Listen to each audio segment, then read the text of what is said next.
परमेश्वर ने कहा यशायाह की किताब में शायद 60वें अध्याय में उसने कहा मैं अपने चरणों के स्थान को और शोभायमान बना दूंगा। सो परमेश्वर का भवन जहां परमेश्वर खुद उपस्थित रहता है, प्रभु उसको और खूबसूरत बनाता जाता है। हालेलुया। हम प्रभु का धन्यवाद देते हैं उसके भवन के लिए। हम प्रभु का धन्यवाद देते हैं पास्टर जॉन, सिस्टर रोजी और उस विजन के लिए जो खुदा ने उनको दिया है। और उस विजन में आप सब जुड़े हुए हैं, आपका योगदान हमें दिखाई दे रहा है। हम हर जगह आपके योगदान को, आपकी दुआओं को, आपकी मेहनत को देख रहे हैं और हम कहना चाहते हैं प्रभु आपको इसके लिए बहुत बहुत बरकत दे। हालेलुया। अब आप क्या तैयार हैं परमेश्वर की आवाज सुनने के लिए? आज सचमुच प्रभु मुझसे और आपसे कुछ कहना चाहते हैं और हम ध्यान पूर्वक सुने, समझें कि प्रभु कहना क्या चाह रहा है। मैं 2 हिस्से में बांटूंगा आज की बात को। पहले मैं 3 वो बातें आपके सामने रख रहा हूं जो यहां के लिए दुआ कर रहा था, जवानों की सभा के लिए। तो ये 3 बातें मेरे मन में प्रभु ने डाली। ये संदेश का हिस्सा नहीं है, ये 3 अलग अलग बातें। मुझे नहीं पता किसी को एक बात से फायदा मिलेगा या किसी को 3 बातों से फायदा मिलेगा, लेकिन मैं सिंपली 3 पॉइंट्स आपको दे रहा हूं। उसके बाद हम आज के संदेश में चलेंगे। पहली बात जो प्रभु ने मेरे दिल में डाली वो बात यह है कि मेरे लोगों से कहना, मैं फिर से कह रहा हूं, ये जवानों की सभा के लिए खास संदेश प्रभु ने दिया। प्रभु ने कहा मेरे लोगों से कहना तुम्हारी दुआएं जाया नहीं जाएंगी। Your prayers will never go waste. ना मैं समझाऊं आपको, कई बार हम दुआएं करते हैं, आमीन, और हम प्रभु से बहुत कुछ चाहते हैं और मांगते हैं और हमें लगता है प्रभु इस प्रकार से हमारा ये उत्तर देगा। उदाहरण के रूप में हम दुआ करते हैं प्रभु इस व्यक्ति से हमारी शादी हो जाए, और फिर हम उम्मीद क्या लगाते हैं, हाँ प्रभु ऐसा कर देगा। लेकिन जरूरी नहीं है कि उस विषय में जिसके लिए हम मांग रहे हैं हमारे लिए भलाई हो। फिर आप बहुत सारी अन्य दुआएं करते हैं, प्रभु ये वाली नौकरी मुझे चाहिए, ये वाली बाइक मुझे चाहिए, ये वाले जूते मुझे चाहिए। और कई बार हमारे प्रकार से उत्तर हमें नहीं मिलता और फिर क्या होता है, हम सोचने पर मजबूर हो जाते हैं। तो फिर हर संडे पादरी साहब क्यों कहते हैं जो कुछ यीशु के नाम में मांगोगे तुम्हारे लिए हो जाएगा। मैंने तो ये मांगा, मेरे लिए नहीं हुआ, मेरा समय निकल गया, मुझे ये बरकत क्यों नहीं मिली। फिर हम कहते हैं अरे प्रभु ने उसको तो दे दिया, वो भी दुआ कर रहा था, मैं भी दुआ कर रहा था, प्रभु ने उसको दे दिया, मुझे नहीं दिया। तो क्या प्रभु मुझसे नाराज है? क्या प्रभु मुझसे खुश नहीं है? क्या प्रभु तरफदारी करता है? आज पहली बात प्रभु आपसे कहना चाहता है, आपकी की गई कोई भी दुआ व्यर्थ नहीं है, बल्कि वो प्रार्थनाएं जिन्हें आप करके आज भूल भी चुके हैं। आप ध्यान से सुना मेरी बात। इवन द प्रेयर्स जो आपने आज से 2 साल, 5 साल, 10 साल पहले भी की होंगी, मे भी राह चलते की होंगी। प्रभु मुझे सेवकाई में ले ले, 10 साल बीत गए, सेवकाई नहीं मिली। प्रभु मुझे अपने लिए उपयोग कर ले, और अभी तक आपको लगता है मानो प्रभु ने आपको उपयोग नहीं किया, या प्रभु ने अभी तक द्वार नहीं खोला। प्रभु ने आपके लिए पर्सनल मैसेज भेजा है, आपकी कोई दुआ को वो नहीं भूला है। और मैं आपसे कह रहा हूं ये संदेश नहीं है, ये मेरे दिल में खुदा ने बोया। जवानों से कह देना तुम्हारी दुआएं जाया नहीं जाएंगी। इवन वो दुआएं जो आप करके भूल चुके हैं, बोलिए मेरी वो दुआएं जिन्हें मैं करके भूल भी चुका हूं, लेकिन प्रभु नहीं भूला है। प्रभु अपने समय में मुझे जवाब देने जा रहा है। हालेलुया। मैंने कई बार अनुभव किया, कभी कभी जीवन में दौड़ते दौड़ते सेवा करते करते हम बहुत सी दुआओं को भूल जाते हैं, और फिर कई वर्षों के बाद सडनली कोई मिरेकल हो जाता है, और जब वो मिरेकल होता है तब याद आता है, ओ मैंने तो कई वर्षों पहले ऐसी कुछ प्रार्थना कभी की थी। तारीख याद नहीं है, दुआ के शब्द याद नहीं है, बस ये याद है शायद मैंने इस विषय के लिए प्रार्थना की थी। एंड माय गुडनेस, परमेश्वर ने इतने वर्षों के बाद भी अपनी बात को नहीं बुलाया और मेरे जीवन में अपनी आशीष को दे दिया। प्रभु का हम धन्यवाद करते हैं। हालेलुया। सो पहला पॉइंट प्रभु आपसे क्या कह रहा है, आपकी कोई भी प्रार्थना व्यर्थ नहीं जाएगी, इसलिए प्रार्थना करते रहो। हालेलुया। कोई फर्क नहीं पड़ता, प्रार्थना भूल भी जाओ लेकिन करो जरूर, और करने के बाद प्रभु के हाथों में सौंप दो और फिर आगे बढ़ जाओ। लेकिन अपनी प्रार्थना करना मत छोड़ना, प्रार्थना पर से भरोसा मत हटाओ। दूसरी बात जो प्रभु ने मुझसे आपसे कहने को कही, प्रभु ने कहा in the due course of time, इस समय के अंतराल में मैं तुम्हारे चरित्र का निर्माण कर रहा हूं। I am building your character. So बात को समझिए। हो सकता है जब हमने दुआ करी थी, प्रभु तो आशीष देना चाह रहा था, लेकिन हमारा कैरेक्टर उस समय उतना तैयार नहीं था कि हम उस आशीष को संभाल पाते। आई बात समझ में? हो सकता है हमने अपने दिल को उतना तैयार नहीं किया था। हो सकता है अगर वो बरकत उस समय मिल गई होती तो शायद हमने उस बरकत को जल्दी से ही खो दिया होता। सो गॉड वेट्स, परमेश्वर ठहरता है उस समय का जब तक मेरे और आपके चरित्र का निर्माण न हो जाए। और जब मैं इस बात को लिख रहा था, मुझे एक यंग पास्टर की बड़ी खूबसूरत गवाही याद आई। एक प्रभु का दास, आज बहुत अच्छे वो प्रभु के सेवक है, लेकिन साथ ही साथ वो एक मेडिकल डॉक्टर भी है। जब वो अपनी डॉक्टरी की पढ़ाई कर रहे थे तो वो दूसरे स्टेट में, दूसरे शहर में एक मेडिकल कॉलेज में पढ़ाई कर रहे थे, और वहीं एक छोटे से लोकल चर्च में वो संगति किया करते थे। और जब वो चर्च में जाते थे, वहां एक एल्डर पास्टर थे, बुजुर्ग पास्टर, और वो पास्टर हर संडे एक ही स्टाइल में प्रचार करते थे। उनका स्टाइल बड़ा स्लो था, बड़े धीमे शब्द में बोलते थे, और लगभग एक ही संदेश होता था, उद्धार का संदेश। पापों से मन फिरा लो, यीशु मसीह पर विश्वास कर लो तो तुम उद्धार पा जाओगे। और ये जवान वहां बैठता था, कुछ संडे तो ये सुकून से अटेंड करता रहा, उसके बाद इसके अंदर हलचल होने लगी और ये मन में सोचने लगा, अरे ये पादरी साहब से अच्छा प्रचार तो मैं कर लूं, अगर ये मुझे एक बार मौका दे मैं पूरा चर्च हिला दूं, मैं ऐसे स्टाइल से प्रचार करूं, ऐसे टॉपिक्स पर प्रचार करूं। ये क्या पादरी साहब, हर संडे एक ही प्रचार, एक ही स्टाइल।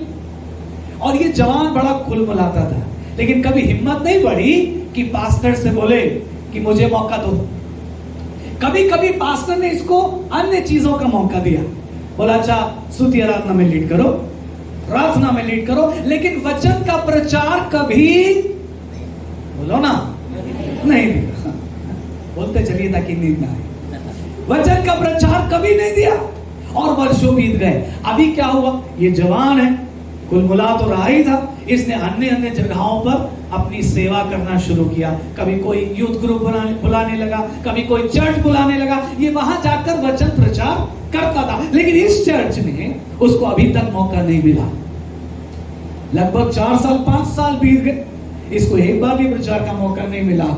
और फिर एक दिन पास्टर ने इसको बुलाया, इनका नाम है जॉन। पास्टर ने कहा, जॉन मैं चाहता हूं अगले संडे तो परमेश्वर के वचन की सेवकाई।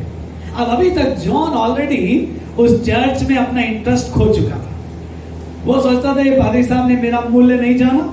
तो जॉन ने बड़े स्टाइल से जवाब दिया, बोला अंकल मैं तो अब बहुत प्रचार करता हूं, देखो वो मुझे बुलाते, वो मुझे बुलाते, वो मुझे बुलाते, आप एक काम करो, ये मौका वो नए जवान को दे दो जो अभी चर्च में आना शुरू हुआ है। और उस सीनियर पास्टर ने इस जवान पर अपना हाथ रखा और बोला, जॉन मैं उसे भी मौका दूंगा, लेकिन अभी उसके चरित्र का निर्माण होना बाकी है। और तब जॉन को समझ में आया, 5 साल प्रभु का दास जॉन के चरित्र के निर्माण को देख रहा था और ठहरा हुआ था कि कब ये जवान तैयार हो और तब मैं इसे परमेश्वर के वचन की सेवकाई दूं। आप बात को समझ गए? ये मैं सच्ची गवाही आपको सुना रहा हूं, कोई कहानी नहीं सुना रहा। परमेश्वर भी कई बार आप पर हर संडे नजर डालता और कहता थोड़ा सा बाकी है, थोड़ा सा बाकी है, थोड़ा और समय लगेगा। और एक बार जब इस जवान का, इस बेटी का, इस बेटे के चरित्र का निर्माण हो जाएगा, ये मेरे लिए एक तेज तीर के समान बनेगा, जैसे पास्टर साहब दुआ कर रहे थे, जिसको परमेश्वर अपने तरकश में रखेगा। हालेलुया। सो भूलना नहीं, प्रभु आपके चरित्र का निर्माण कर रहा है। आपको लगता है देरी हो रही। एक बार एक जवान मेरे पास आया, बोला पास्टर साहब दुआ करो मेरी शादी के लिए। मैंने कहा मैं कर रहा हूं। बोला आप समझ नहीं रहे हो, मेरी उम्र निकली जा। मैंने कहा खुदा को मालूम है तेरी उम्र निकली जा रही है, खुदा को बताने की जरूरत नहीं है। परमेश्वर समय पर मिरेकल कर देगा, भरोसा रखो, विश्वास रखो। इधर उधर हाथ पांव मत मारो, अपने रास्ते खुद मत बनाओ। एक कलीसिया से दूसरे कलीसिया, दूसरे कलीसिया से तीसरी कलीसिया जंप मत मारते रहो। सेवकाई ऐसे नहीं बनती। सेवकाई परमेश्वर के कदमों पर बैठने से बनती है। हालेलुया। चरित्र का निर्माण होगा और प्रभु आपको खड़ा करेगा और इस्तेमाल करेगा। आपको पता है बाइबल में भी आपने देखा होगा, कई बार प्रभु ने कुछ लोगों को बड़ा जल्दी यूज कर लिया और कभी कभी कुछ लोगों के लिए प्रभु ने बड़ा टाइम लगा दिया। एक एग्जाम्पल बाइबल में दूं, यीशु मसीह के 12 चेले थे, उनमें 3 सबसे प्रिय थे और उन 3 में भी 2 का नाम बहुत आता है, पतरस, यूहन्ना। प्रेरितों के काम की किताब में भी आप देखिए, हर जगह पतरस और यूहन्ना साथ ही साथ दिखाई दे रहे, लेकिन हर जगह एक्शन में कौन है? पतरस। पेंतिकुस्त के दिन कौन खड़ा हुआ? मंदिर के फाटक पर लंगड़े से बात कौन किया? और बेचारा यूहन्ना क्या कर रहा है? चुप, पीछे खड़ा। पीटर भाई आप ही बोलो।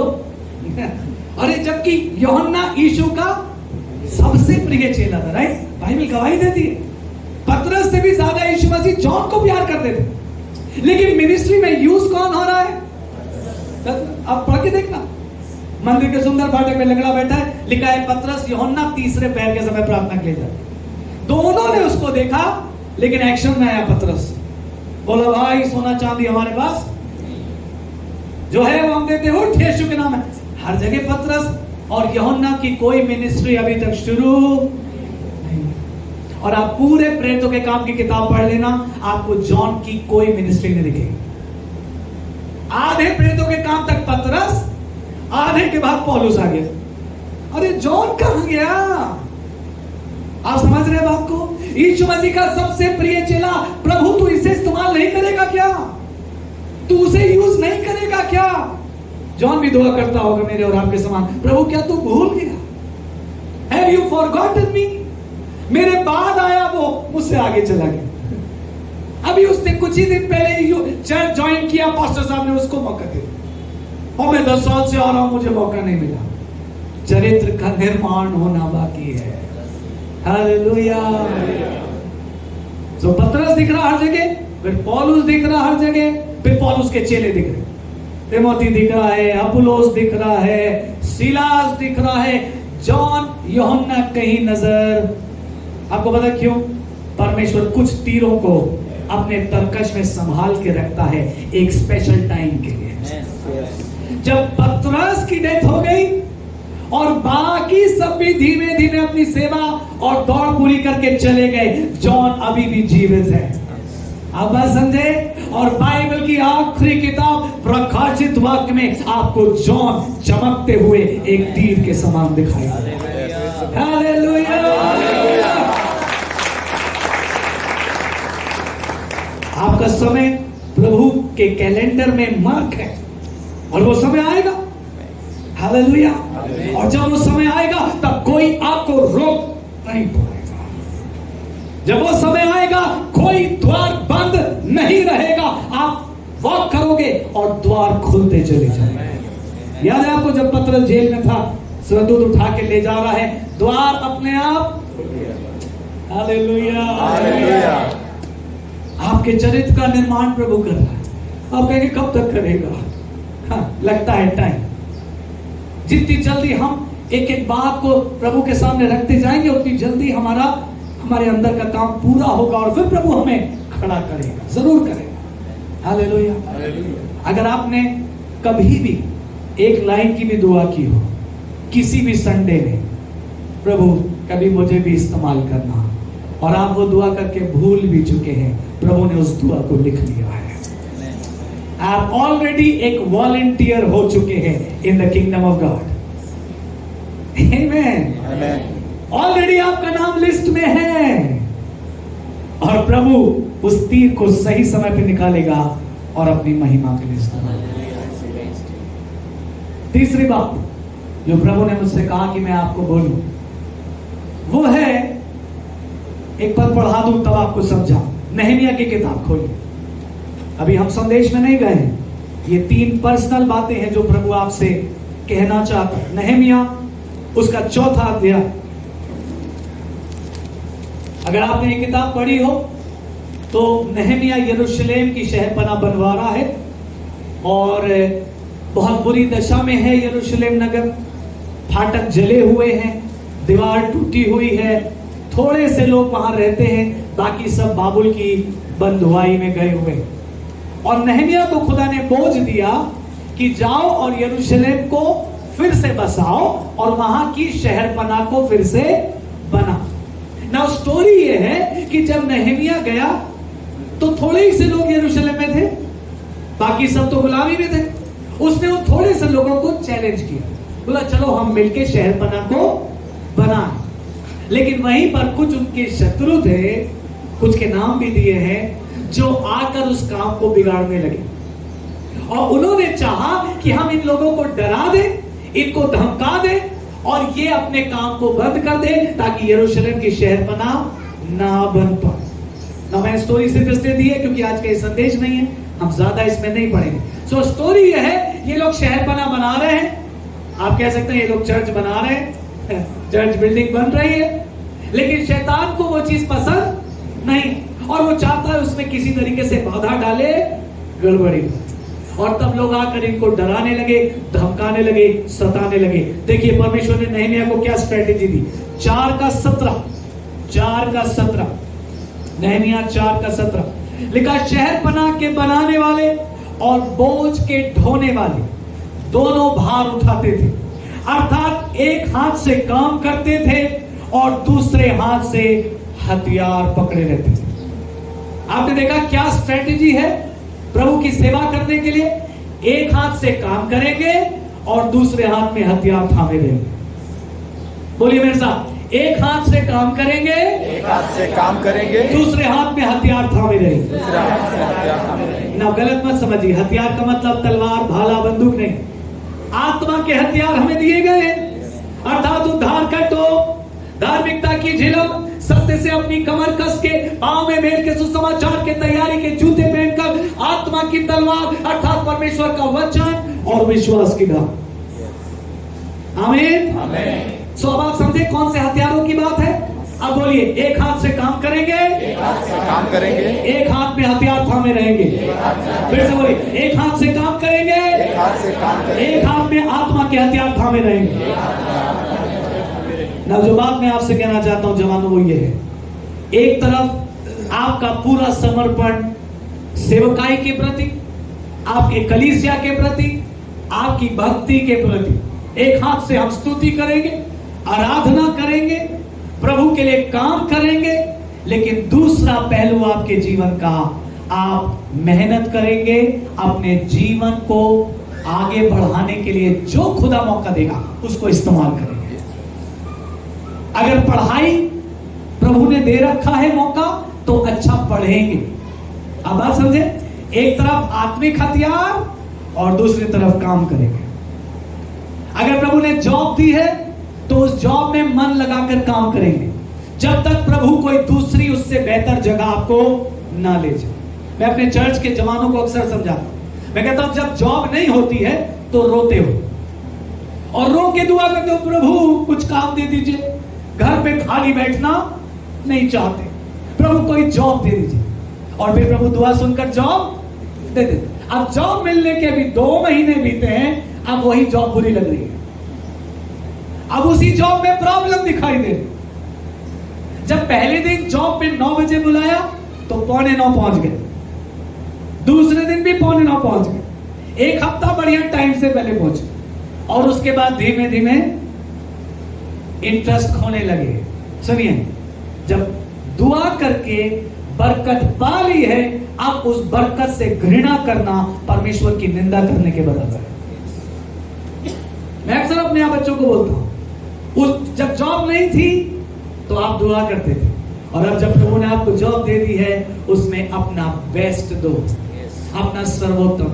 डॉक्टर डीजीएस दिनाकर प्रभु के इतने महान सेवक, और बहुत वर्षों तक उन्होंने बैंक की नौकरी करी, बहुत वर्षों, यहां तक कि जब उन्हें बुलाहट मिल गई, बुलाहट भी उन्हें कोई साधारण बुलाहट नहीं मिली थी। आपने उनके वीडियोस देखे होंगे, ना हो तो उनके वीडियोस ऑलरेडी यूट्यूब पे, आप उनकी गवाही सुनिए।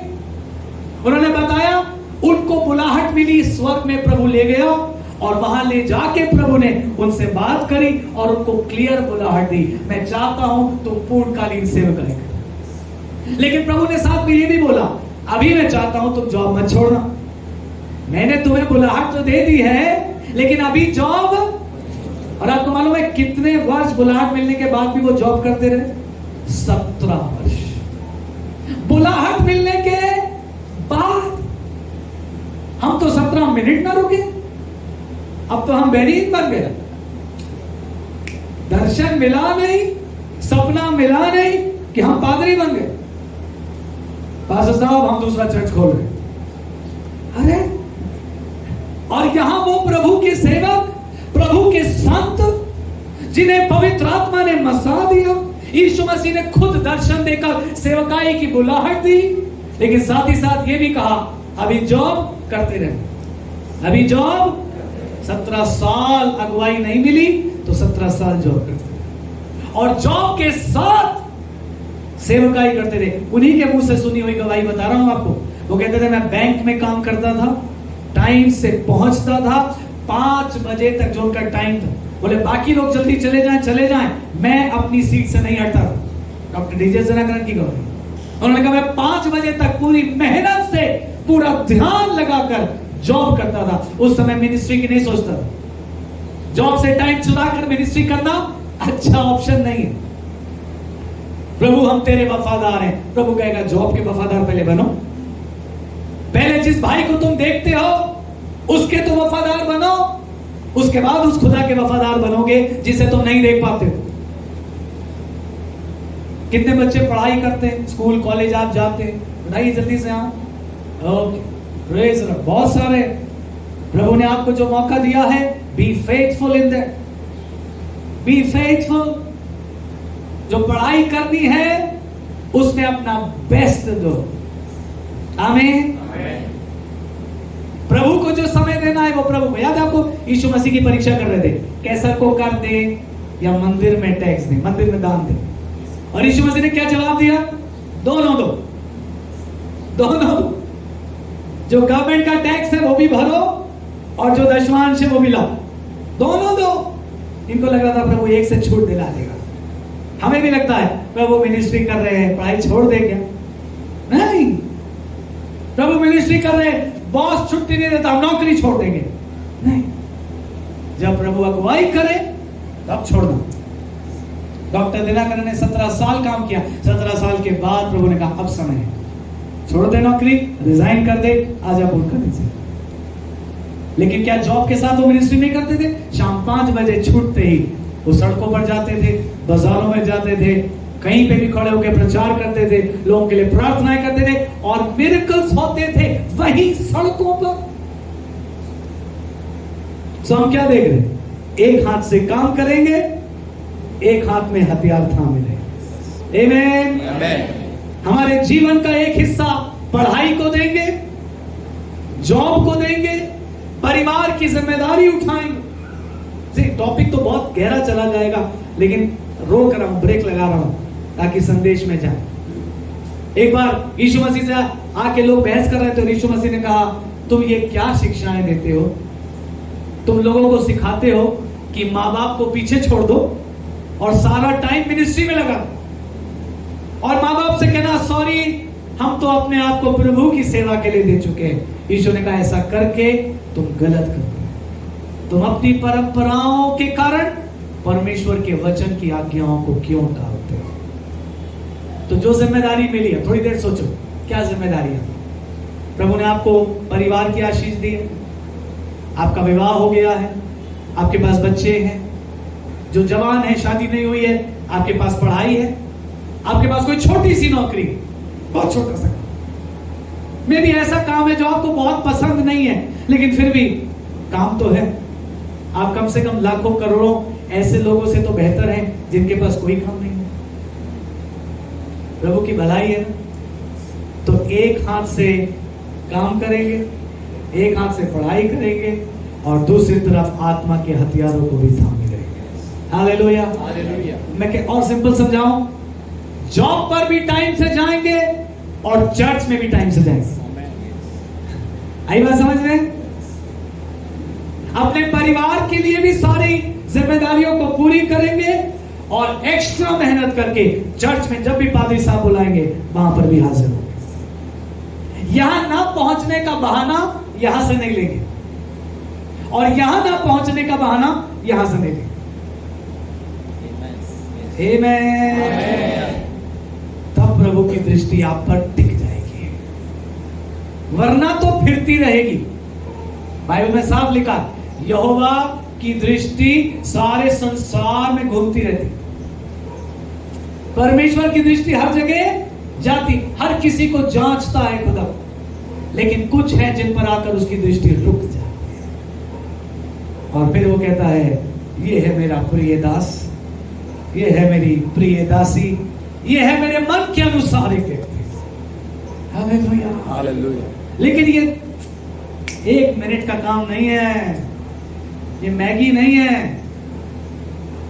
इसके लिए ठहरना पड़ेगा, प्रभु के साथ चलना, दुख उठाकर भी विश्वास को थामे रखना पड़ेगा। हालेलुया।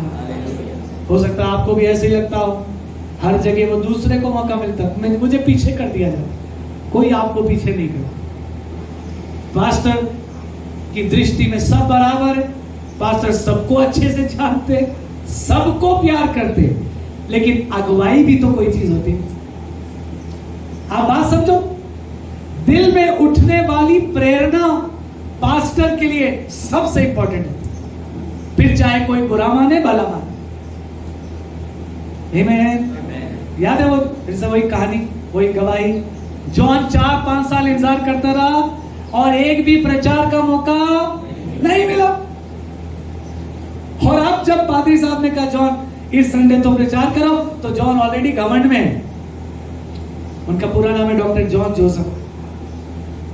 डॉक्टर जॉन जोसेफ नाम के और भी कई लोग हैं, लेकिन ये त्रिवेंद्रम के मेडिकल डॉक्टर।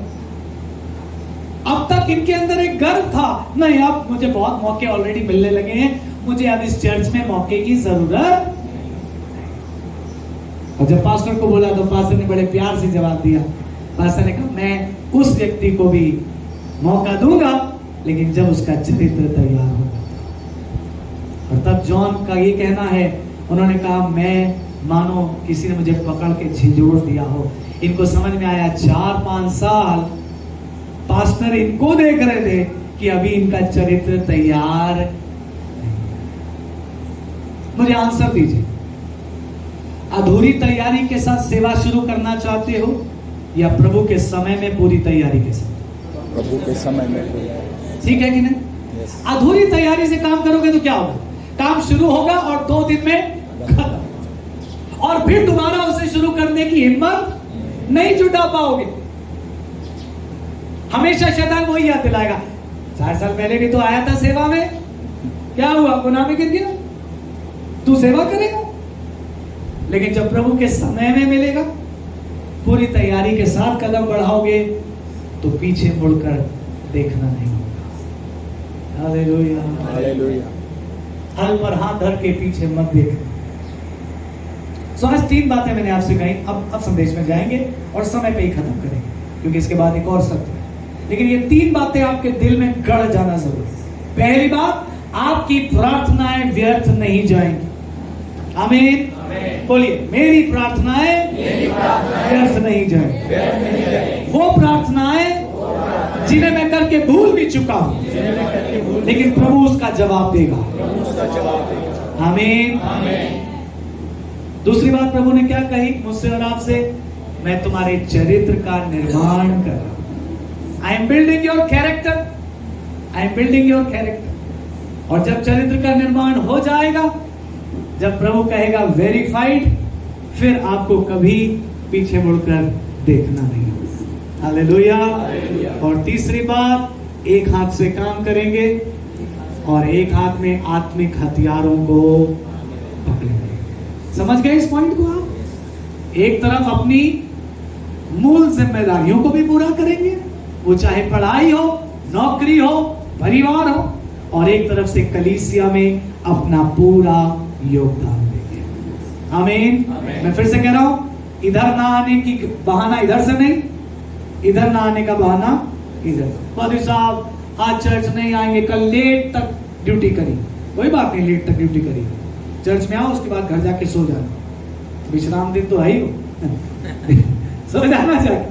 लेकिन चर्च में बराबर टाइम से, मैं अपनी गवाही आपको दूं, ड्रीम था जोशुआ पायलट बनने का। हाँ, मेरा भी ड्रीम था पायलट बनने।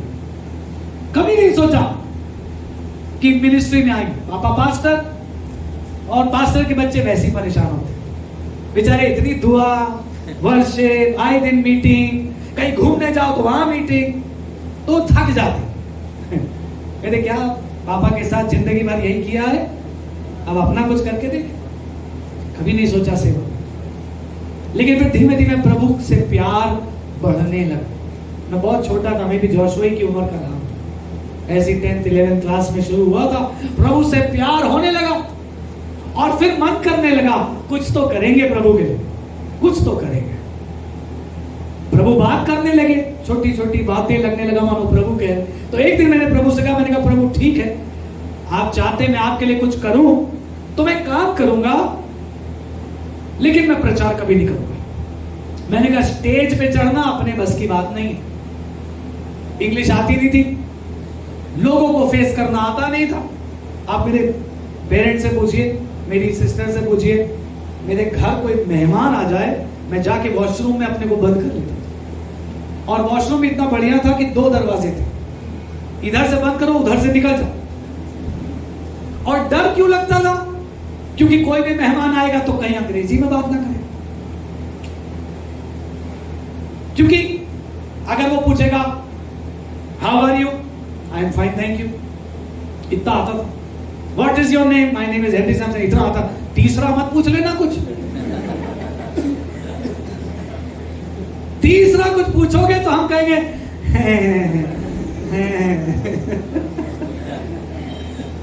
मैंने कहा प्रभु स्टेज पे नहीं जाऊंगा, अपने बस की बात नहीं है।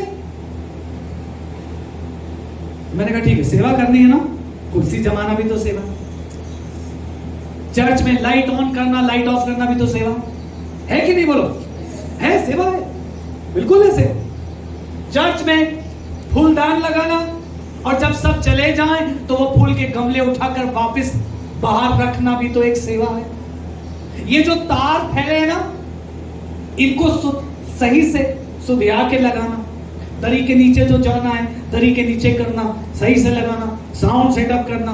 मैंने कहा ये सब करूंगा, और मैं ये सब करने लगा, ये सब करने लगा। इतना आनंद आता था, किसी को नहीं पता। चर्च शुरू होने से 45 मिनट्स पहले अपनी साइकिल से पहुंच जाता था। डैडी और मम्मी सब लोग स्कूटर से आते थे, अपन साइकिल उठाते थे 1 घंटा पहले और साइकिल से चर्च पहुंच जाते थे। 45 मिनट्स पहले चर्च हम ही खोलते थे, चौकीदार से चाबी ले लेते, पिलाओ हम वाले, क्योंकि अच्छा लगता प्रभु के लिए कुछ तो कर। चर्च खोलते थे, दरी ठीक करते थे, कहीं कुछ गंदा है तो झाड़ू लगा देते थे, खुद ही अपने हाथ से गमले उठा के रखते थे। काम चौकीदार का था लेकिन अपन करते थे। सब जब चले जाते थे, मम्मी डैडी भी चले जाते थे, तब हम देखते थे कोई फैन तो ऑन नहीं रह गया, प्रभु के घर की बिजली वेस्ट नहीं होनी चाहिए, कोई बत्ती तो ऑन नहीं रह गई, कोई गमला तो नहीं छूट गया हफ्ते भर में सूख जाए। वर्षों तक यही करते थे, वर्षों तक यही करते थे। और इसी में इतना आनंद था कि जैसे हम बहुत बड़ा प्रचार कर रहे हैं। ऐसे सेवा शुरू होती है बच्चों, ऐसे खुदा की नजर आप पर आकर रुक जाती है। और मुझे आज तक नहीं पता उसने मुझ में क्या देखा। मैं कभी कभी पूछ लेता प्रभु आपने क्या देखा, काहे को मुझे सेवा।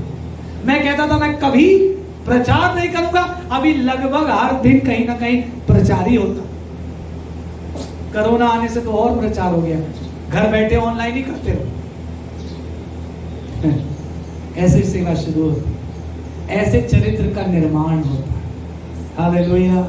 और मेरी तो एक बहुत छोटी सी गवाही है, प्रभु के दास, प्रभु के संतों ने ना मालूम क्या क्या त्याग प्रभु के लिए किया है, और उसके बाद वो सेवकाई में इस्तेमाल होता है। लेकिन जो काम प्रभु ने आपको चर्च में क्या जिम्मेदारी मिली, कुर्सी जमाने की मिली है, साउंड सेटअप करने की मिली है, बजाने की मिली है, take it as the supreme task. ये आपके लिए संडे का सबसे इंपॉर्टेंट टास्क होना चाहिए। समय से पहले पहुंचो, समय के बाद जाओ, सब लोग चले जाएं, आप सब कुछ देख के जाओ। एंड आई होप आप करते हैं, ऐसा नहीं है कि आप नहीं करते, आप करते। बहुत इंजॉय किया मैंने जॉन भाई वर्शिप को, बहुत इंजॉय, थैंक यू। लेकिन हम क्या देख रहे हैं, प्रभु चरित्र का निर्माण कर रहा है। एक हाथ से काम करेंगे, एक हाथ से आत्मा के कामों को भी करेंगे। हालेलुया।